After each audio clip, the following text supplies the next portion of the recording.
Bonsoir François Bayrou. On va revenir dans un instant, si vous voulez bien, sur les propos à l'intention de Nicolas Sarkozy, mais d'abord sur le dossier Corse. Vous avez dit que la solution passait par un équilibre entre fermeté et compréhension. On a le sentiment que l'une et l'autre des solutions ont déjà été tentées et qu'il ne s'est pas passé grand-chose. Qu'est-ce qu'on peut faire de plus? Le dossier Corse, monsieur, c'est l'emploi. Le dossier prioritaire, celui qui fait que les Corses iront bien ou iront mal, c'est le développement économique et l'emploi.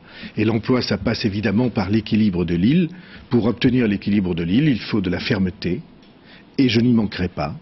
Et il faut en même temps une compréhension à l'égard des mouvements qui sont en train de mûrir et qui, me semble-t-il, offrent une chance de conduire la Corse vers davantage davantage de sécurité. Il y a beaucoup de gens qui réfléchissent. J'en ai la certitude, et ces gens qui réfléchissent, il faut être en phase d'eux dans une attitude de compréhension.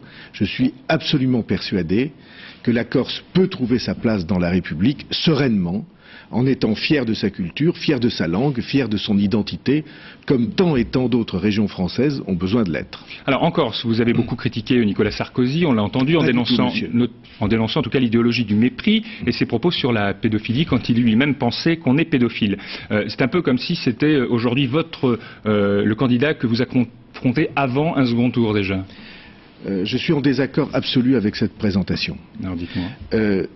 Quand on est dans une campagne électorale, on sait bien qu'il y a des propos de campagne électorale, on sait bien qu'il y a des débordements, qu'il y a des clins d'yeux, mais il arrive qu'il y ait des choses graves. Des choses qui ne sont pas de l'ordre d'une campagne électorale, mais de l'ordre d'une certaine vision de l'homme et de la vie. Quand Nicolas Sarkozy en vient à dire que un bébé peut naître en ayant en lui une condamnation à la perversité ou au suicide. Un enfant qui vient de naître, il pourrait être génétiquement promis à ce genre de perversité. Mais dans quelle société vit-on? Vous connaissez, vous, une société démocratique dans le monde, aujourd'hui, au début du XXIe siècle, où on accepterait l'idée qu'un enfant soit génétiquement condamné à être un pervers? Mais ceci est impossible, ou à être un suicidaire. Alors à quoi servent toutes les politiques de prévention qu'on a à faire? Et ceci ramène à quelque chose de d'un peu plus ancien. Il y a quelques mois, vous vous souvenez, Nicolas Sarkozy voulait à 3 ans qu'on repère les futurs délinquants. Et il avait proposé cet amendement dans un projet de loi.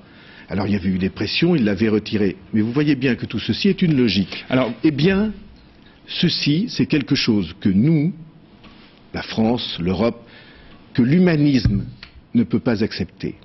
Alors, quelle que soit l'inspiration, la couleur, l'étiquette, il y a des moments où il faut revenir à des choses qui sont des choses de principe et de raison. Lui dit qu'il faut revenir sur les dossiers fondamentaux. Je voudrais qu'on en évoque un qui vous tient à cœur, puisqu'il s'agit de l'éducation nationale. Vous êtes un ancien ministre, donc je sais que c'est cher à votre cœur. Tous les candidats l'ont placé au centre de leur programme, mais on le voit bien, il y a des différences sur la méthode et les moyens. Donc